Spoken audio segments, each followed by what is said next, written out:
Welcome to the Brain Architects. I'm Amelia Johnson, Communications Lead at the Center on the Developing Child at Harvard University. In October, as part of our ongoing webinar series, we hosted a live conversation on connecting early childhood development to climate change. This conversation explores a new report from the Center, which was created in collaboration with the Frameworks Institute and the Center for Climate, Health, and the Global Environment, or C-Change, at the Harvard T.H. Chan School of Public Health.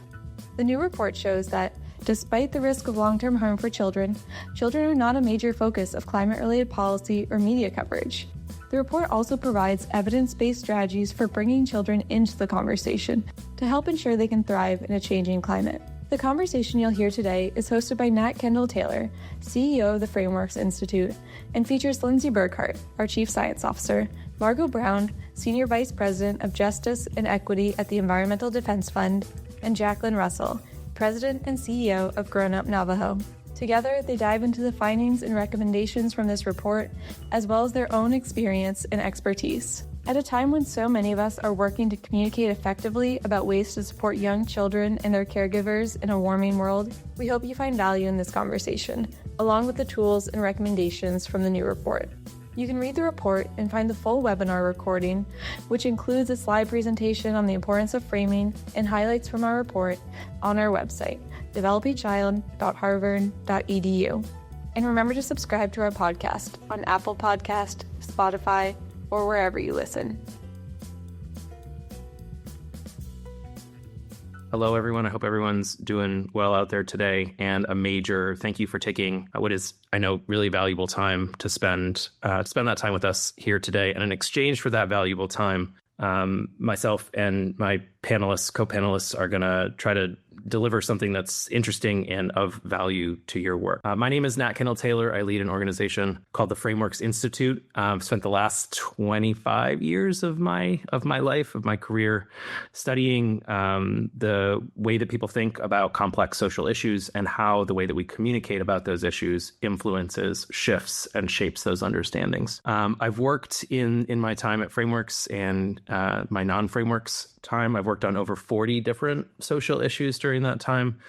But one kind of common thread throughout all of that work is that I've always had work that's focused on early childhood. I'm looking forward to presenting this work because it kind of is a new dimension, a new facet of the work that we have done on early childhood.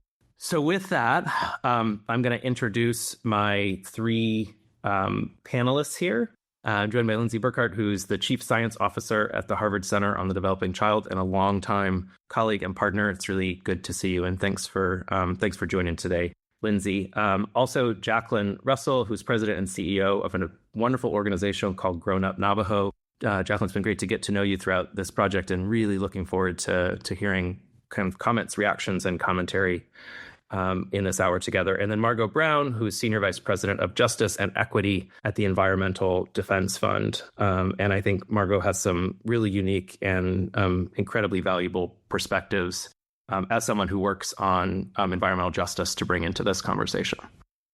Margot, I'm going to start with you, if that's okay. And my first question, so first of all, I would love to hear you talk a little bit about the work that you lead at the Environmental Defense Fund. Love to hear that.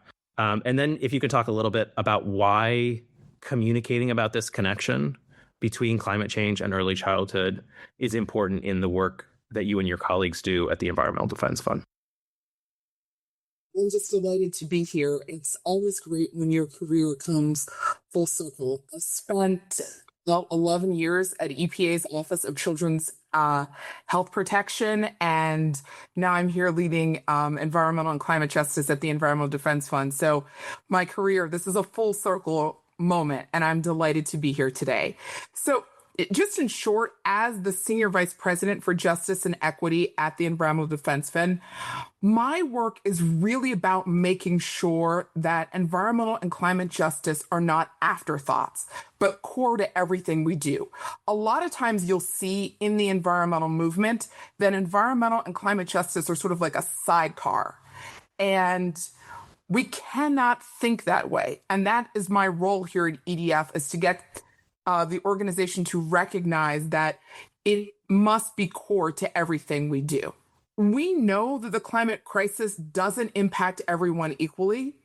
And the reality is that people in communities who've contributed the least to the problem, so those are low-income families, communities of color, and especially children, are the ones who suffer the most. So at EDF, what we've got to do is build durable and inclusive climate solutions that improve both environmental and human health outcomes. Because what I fundamentally believe is that true climate progress has to include equity. If we are not protecting the most vulnerable among us, we're not solving the problem. So when we think about communicating the connection between climate change and early childhood development, it is really imperative. And the reason why I use a word like imperative is because I love this quote. I'm sure many of you have heard this quote before, that we don't inherit the earth from our ancestors. We borrow it from our children. And right now, the world that we're giving back to them is in real trouble. We've got rising temperatures, worsening air quality, and we had one of the most severe hurricanes in the Caribbean within the last week. And these things are happening now, and they're happening in real time, and they are threatening children's physical and mental health. More than half of the world's children live in countries that are at extremely high risk from climate change. And again, while these countries have contributed the least to climate change, the children in those places will be impacted first and worst. And that's really what climate inequity looks like. As I was preparing for today's presentation, I found a statistic and I had to double check to make sure it was true. And that a child born in 2020 is going to face 2 to 7 times more extreme weather events in their lifetime than someone born in 1960.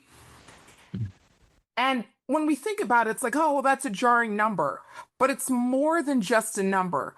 This is a moral issue that we're dealing with. This is about intergenerational justice. And if we think about it this way, if we're borrowing something precious like the earth from our children, how could we return it depleted? If our 16-year-old borrowed our car, and when they returned that car, the car was out of gas, it had a flat tire, and a broken transmission, how do we go anywhere? And so this connection that I'm trying to make makes one thing really clear, that protecting children's health is inseparable from protecting the planet. And so we really have to, as we're communicating these things, we have to get people to understand that none of these things are separate. A lot of times when we as communicators, and myself as a former public health practitioner, often talk about our issue in a specific silo. And siloing issues really doesn't serve anyone, because we can't protect everyone if we're all not coming together as leaders in public health or communications or whatever discipline to make sure that every single child, every child has the right to breathe clean air, drink clean water, and have a safe place to live, learn, and play. And what happens when we do this, when we center children in our climate work, and so it's not just climate communications, but all of our climate work, we are able to remind everyone who's working on this issue what's really at stake. And a lot of times I think we lose sight of the fact that it's not just the future of our environment that's at stake, but it's every child's potential. Sit with that for a moment. Every child's potential is at stake every time we miss an opportunity to communicate about the intersection between climate change, climate justice, and children's health. That was fantastic. Thank you, Margot. You've got quotes, stats, metaphors, and values all in there. Oh my, that was really wonderful. I feel like I could listen to you talk for a very long time. If I could just ask you one follow-up. So clearly in what you said, there's an importance or an imperative to communicate effectively about all of those connections that you just made. I'd love to just hear you just kind of talk for a minute about how this research that we've presented, that I just kind of did a quick overview of, might be helpful to you and your colleagues who are trying, working very hard in communicating about those connections. So I guess the question is, like, how do you see this research in understanding mindsets and the ways that people do and don't connect these issues, and how we can make these connections in different ways?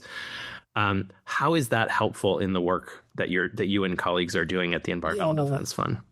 That's a great question. One of the things that I think a mistake that we've made in the climate space is that we've made it about mitigation or adaptation, and we use these terms that don't resonate with the common person.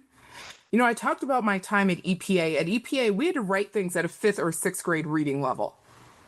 And not only is it just writing things at a 5th or 6th grade reading level, one of the other things that we had to do is make sure that we weren't scaring the bejesus out of people, but that we were really giving them a way to act. Like, how do I act on a problem? And we often don't do that when we communicate to folks. I mean, we all know that your zip code is a better predictor of your life expectancy than your genetic code. And this is going to shape your health outcomes. And it's not just here in the United States that we see this, it's around the globe. And we also know that there's a long legacy of systemic racism and disinvestment in historically marginalized communities. And it's limited their access to clean air, clean water, quality housing. And all of these inequities have worn communities down over generations for poor health outcomes. And now climate change is making these injustices worse because it's really, I like to think of climate change as a threat multiplier. And what that means is it's going to continue to layer on top of all the inequalities that already exist. And what does this mean for a child? It means a lot. It means that a child growing up in a historically marginalized community is going to face greater risk from climate impacts like asthma, extreme heat, food insecurity, and even mental health challenges. And when you take these risks and you combine them with structural inequalities, they create intergenerational cycles for poor health. And that's why when we start thinking about the messaging and how we talk about this, we can't talk about it in a way of my favorite word, my favorite construct is the social determinants of health. I always refer to my parents when I'm talking about communication messages. My father, who recently passed away, had a PhD, but his PhD was on art history. And my mom was a preschool teacher. And if whatever I was trying to explain about the work that I did, like if I could see a blank stare in their face, I knew that I wasn't getting through. And what I've learned is that if you can humanize climate change and talk about the two fundamental things that most humans care about, what are those two fundamental things? It's health and their prosperity. They care about the health of their children. They care about the health of their community. When I talk about prosperity, what I mean is really their ability to provide the basic necessity for themselves and for their children. And so if we can couple this sort of messaging, again, at a 5th or 6th grade reading level, tied to action, where we're talking about every child, like no matter their race, their income, where they live, having a right to breathe clean air, drink clean water, and grow up safe, and unlocking their potential, it doesn't just become environmental work. It goes back to this moral work. And it's really like getting to the emotion of people. Yep. Numbers are not going to work. Data is not going to work. We've been trying this over and over and over again, and we know that the definition of insanity is doing the same thing over again and expecting a different result.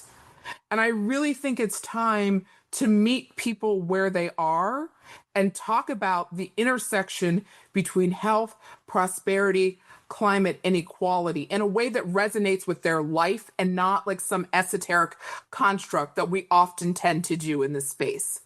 Yep. That was great. Thank you so much, Margot. And I feel like that is information and ideas that that Lindsey, you and I have talked about over the years that we've been thinking about these connections. So I want to turn to you next, Lindsey, and I want to start kind of the same way. If you can tell us a little bit about the work that you do at the Harvard Center on the Developing Child, and then talk about how communicating about the connection between these issues is such a core and important part of that work.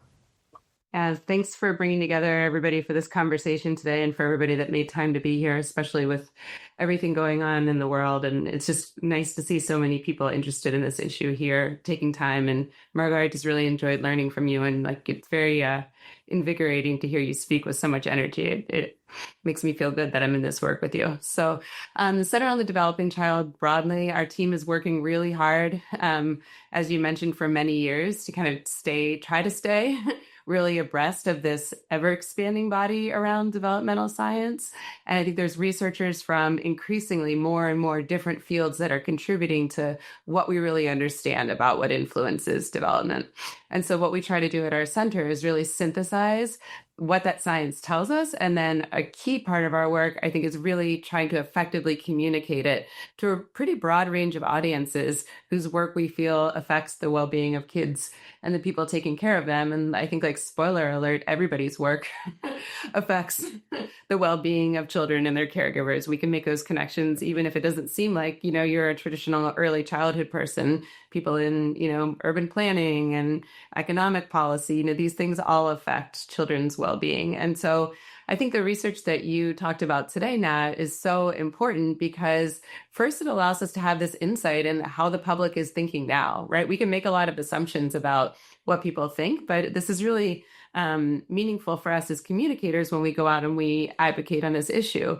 And I think developmental science right now is telling this very compelling story about what influences not only brain development, but our hearts, our lungs, our metabolic system, our respiratory system. And as Margot articulated so nicely, I think the environments where kids are growing up, their zip codes, their neighborhoods play a really important role in shaping their development. And increasingly, those neighborhoods and those zip codes are being shaped by the effects of changing climate. So I think it was really helpful to learn from this research that despite what seems very clear in the scientific literature about how widespread and how very true it is that there's negative effects on health and development from climate change, it's not an issue that the public is aware of, and it's actually not a major policy focus. I thought that the statistics from the media were those really put me back on my heels because, we all consume our own media, and my feed, sends me things about children's health and climate change. But it was really actually pretty profound to me how little of a part of the pie it does make up. And I think the opportunity that was identified for me, I think, and love the rotating animated slide there, is the disconnect between the emphasis of how much people notice and sort of appreciate the immediate effects. We hear this, right? Children get heat stroke. They're left in hot cars. There's people that die on hot summer days. But the opportunity is really in making these connections to the long-term developmental effects. And I think, another one of Margot's excellent points, when you can start to make those connections for people and really connect how it affects children that they care about across their lifespan, that's a real, I think, opportunity for communicators. So, in terms of what we need to still think about and investigate, you've said it. It's how do we go out and connect these issues now? And I think, when I go out in the audiences that I get to engage with and my peers who are out, also advocating for this issue, there's a pretty broad range of ways that we all talk about this. Some of us invoke vulnerability, as you mentioned. Some of us describe intergenerational and compounding effects. And so I'm really excited to learn from this next phase of work, how do we actually, which of these things do we choose, and how do we start to streamline and be consistent in our messaging so we can go out and repeat it over and over and over again to not only increase this understanding, but also, mobilize support for the solutions. That's great. So first of all, thank you for noticing my slides and the way in which I very strategically and effectively use builds to help make my points. Thank you very much, Lindsey. Yes, checks in the mail. So to me, the most surprising thing is also, it's surprising, but it's not, this lack of connection between these issues. And I think that's largely, there's a point in which you said, Lindsey, that I just want to highlight. And it's surprising to me because I've hung out with you for too long. I understand these connections inherently. I understand the importance of the developmental environment. I can see the way that climate change is affecting that developmental environment. But to me, one of the things that's so important for us to realize as people who are kind of deep issue experts on the issues that we work on is that we are not our audience, right? Because these concepts that are so inherently, deeply, inextricably connected, as you and Margot have just laid out, they aren't for most people most of the time, right? Yeah. Yeah, no, I totally agree. But I actually think like maybe even more so than other issues, I totally agree with you. Like, I feel like for this issue, though, it actually takes like very little to get people to like agree and be on board and say, okay, now what? I think that when you make that connection for people, they're almost immediately on board, or I don't know, maybe they're just being nice to me in the Q&A sessions of these presentations. But I think like with some other issues, there's like a longer build up, like garnering the like understanding and like need for like shared understanding about the solution space. But this is one where like I feel like you don't need a lot of time if you do this in the nice way that Margot did and the way that the research lays out. So I don't know, maybe there's hope there. I agree. And I this was kind of one of the recommendations in passing, but it's really kind of highlights what you're saying.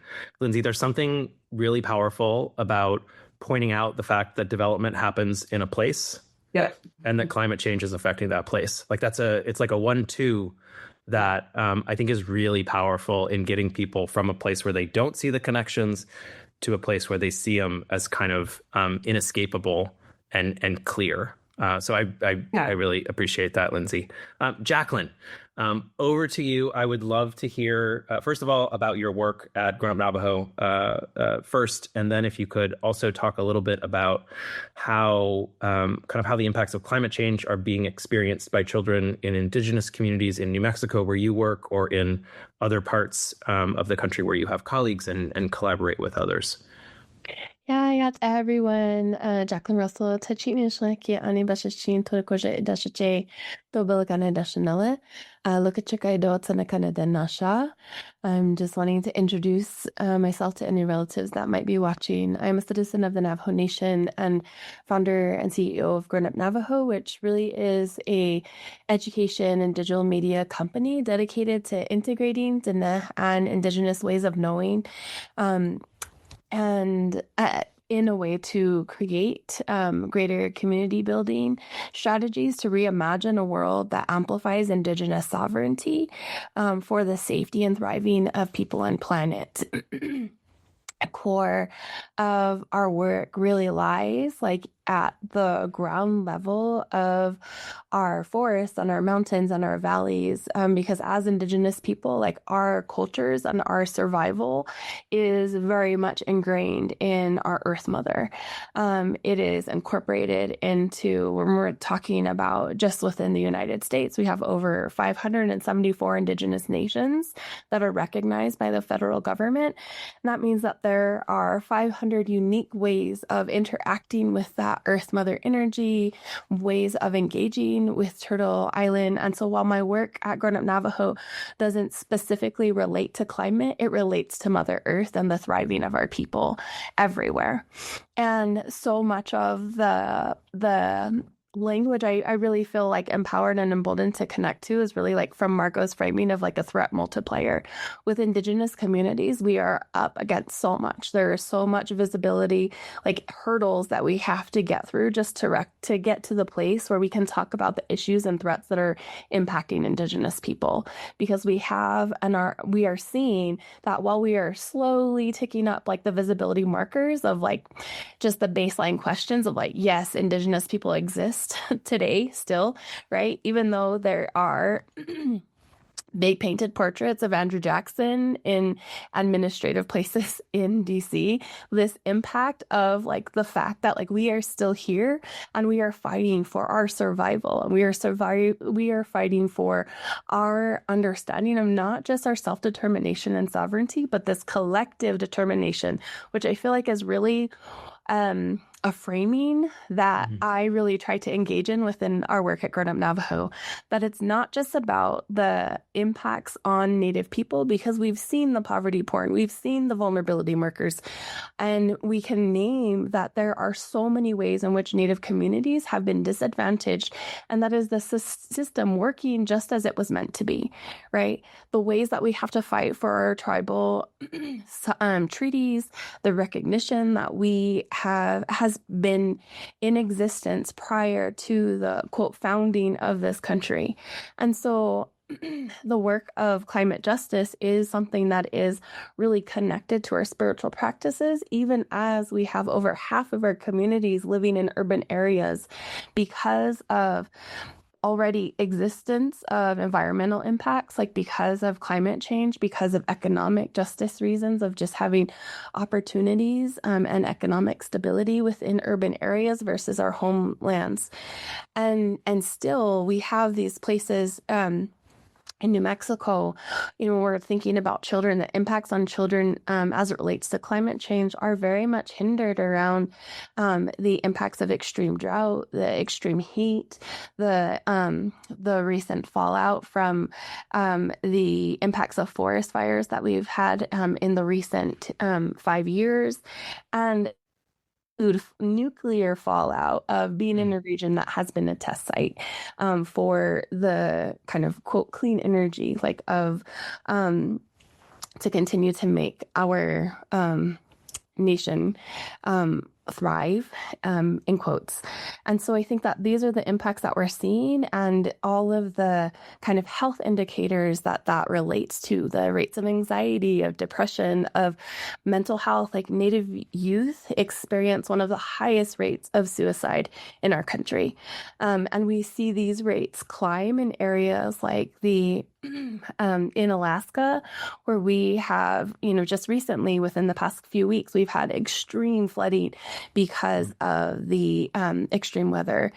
And so I think that in our communities, there's both a need for our own education of our people and our leadership, because I think our leaders also participate in the upholding of things that accelerate climate change too. And so it's both and with regard to, like, we see what I'm recognizing as both the collective impact that is happening and our collective need for knowledge that aligns very much with the findings of this study as well. Well, thank you so much, Jaclyn. There were a lot of heads nodding. Well, there was a lot of head nodding. There's not that many heads that I can see, but Lindsey and Margot were both nodding quite a bit as you were speaking. And I just want to say it's wonderful to have you and your expertise on this call with us here today. And so the follow-up question that I have is, if you could talk a little bit more about your ideas for how researchers and advocates who are doing this kind of science translation and advocacy work can do a better job of partnering with Indigenous communities to ensure not only that kind of Indigenous perspectives are acknowledged, but that they're empowered in this work, that there's not just a nod, but that there's kind of power and real space that's given to that deep knowledge and expertise that you have. I'm somewhat selfishly interested in this, so if you can kind of tell us a little bit about how you think about that, that'd be great. Yeah, so I think that one of the key things that I'll say is that all of this work depends on relationships. Yep. That building relationships with Native nations and communities happens at a one-to-one level, right? There's no card that I can give you that's like the connection to the secret room of societies of Native scientists and engineers and so forth. We have definitely those knowledge holders and knowledge keepers and people who are studying with PhDs. We are modern people, right? And we are people that have a very, very acute awareness and integration of the science, of the findings of the research. And so I think that it's really recognizing both what is your distance to and from a Native community that you want to work with, and understanding your positionality within that first. I think there's also a recognition that really getting curious and at the grassroots level of who is doing this work in this community, how to build relationships with them. And then you can zoom out into really building relationships and alliances with regional regional people who are studying and doing work, whether it's around sacred sites, whether it's around clean water justice, whether it's around like the advocacy for really like nuclear cleanup. Within my own community, we still have so many, over 500 like unmarked, undesignated nuclear uranium mines that have yet to be dealt with within the Navajo Nation. And so I think that you can pick an area within like the climate justice like field, and depending on who you want to make impact with, to work with, there are people there that are able and ready and have been doing the work. So I think just recognizing that it's really about understanding the landscape, and that really will allow for there to be greater impact moving forward. And I also think that if we can think in terms of reciprocity and generative, like what am I thinking of? Generative collaborations, that those are the things that really make a difference. Things where there can be win-win-win, when there's different partners engaged. And so I think that really is key and important when beginning to think about researching with and alongside Indigenous community partners and knowledge holders. That's wonderful. Thank you so much, Jaclyn. And I just, a couple of things that you said that, for what it's worth, really resonate to me is this idea of existing Indigenous leadership, kind of an Indigenous-led solutions, feels really important to take from. Everything you said was important, Jaclyn, but those are a couple of things that like really, like especially resonated to me. So thank you very much.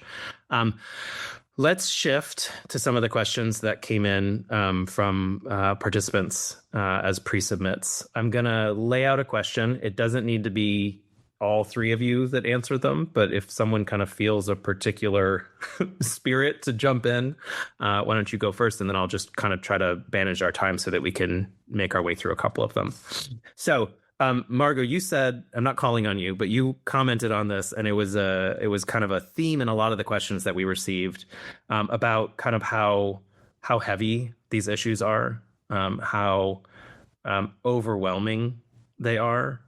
And I guess the question is kind of like, and we know very well that when issues are heavy, when they're overwhelming, there's a tendency to disengage, to turn away, to think that the things are unsolvable, and to take our attention and put them on issues that we feel like have a better chance of doing something about. And so my question to all of you is like, what can we do about that? Like, what is your thinking about how to, like how to present these issues in a way that leads people to lean in and not be so fatalistic that they exit as fast as they can? That's a hard question. I don't know if there's an answer to that question. I imagine people have ideas, and I think that's all that we can offer the folks who are online. So Margot, you went off of mute. Do you want to jump in on that one? So one of the things that I think is a missed opportunity is we've been having this whole conversation about children, and I'll throw in youth. Why are they not part of the dialogue? Why are we not bringing children in and youth in to the dialogue to help with the conversation that we're having? I think it would be far more powerful to get their perspective. I mean, Jaclyn talked about like climate anxiety and mental health with youth. And we also know that while it's highest among, kids who are probably like 13 to 14 years old, research has taught us that these kids are also the ones who still believe that they can change the world. This age group believes that they can still make a difference. Why are we not working with them on this? They're also the ones who are running social media. They're the ones who are running TikTok, and I think we need to get far more creative and recognize different lived expertise and not think that we have all the answers. Yep. That really, start to finish, that answer really resonates with me. And I think connects to a number of the things that Jaclyn said. So I just spent earlier this week in Colorado with a group of youth advocates, many of whom are Indigenous leaders, young leaders. And this issue is front and center for those folks. And so I think, kind of going back to what you said, Jaclyn, a lot of this is about really understanding the landscape and making connections rather than trying to and you weren't saying this, Margot, rather than trying to kind of give birth to something new, it's to realize where these conversations are happening. And I do think that they're happening, and getting better about connecting and making connections between groups that are interested in, engaged with, have passion, have expertise, and are doing this work. So thank you very much, Margot. There's a lot of questions, which is like the flip side of the overwhelm. There's a lot of questions from participants about solutions. And so I can't end without talking about solutions. This may be our last question, depending on how long we talk, but I think it's a really important one in terms of framing that we end on solutions. And so I would be really curious to hear what what people have to say about how we can use what we know about these connections to design better physical spaces, or what can we do on the solution side of this conversation? I'm happy to talk briefly, but I'd actually love to hear what the other panelists think about this. So I'll try not to take a lot of time. I mean, I think when I think about this question, which I think comes up sometimes in our spaces, that all the things that are good for design elements in physical spaces for climate mitigation are also really good for healthy development.